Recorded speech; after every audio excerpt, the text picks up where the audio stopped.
कारण की धक्का जरी बसला तत्कालीन ममता घा मॅडम जेव्हा होते येऊन तेव्हा शिक्षण विभागामध्ये जो एक होता अनुशासन ते तुम्ही आणून दिलं आणि हा प्रथम वर्ष असा की सेंटर सुरू असताना कोणत्याही सेंटरची काफी पाहतं सेंटर आहे किंवा जिल्ह्यामध्ये वातावरण चांगलं नाही अशी एकही बातमी आली नाही. आणि मी 2-3 सेंटरवर गेलो. आपण एक नवीन प्रावधान केले की सर्व विद्यार्थी आणि विद्यार्थिनी सॉक्स आणि शूज हे बाहेर काढून जावे.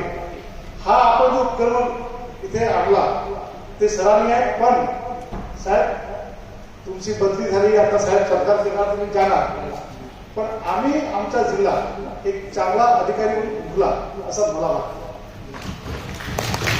आणि आपण जे जिल्हा प्रशासनामध्ये म्हणजे जेव्हापासून आपण त्या नाहीतर या परिसरामध्ये पूर्ण शिक्षण वगैरे करायचे पूर्ण पोलिस करायची पण ते कमी झालं होतं. वाईट परिस्थिती आहे. धन्यवाद. आपल्याला शुभेच्छा.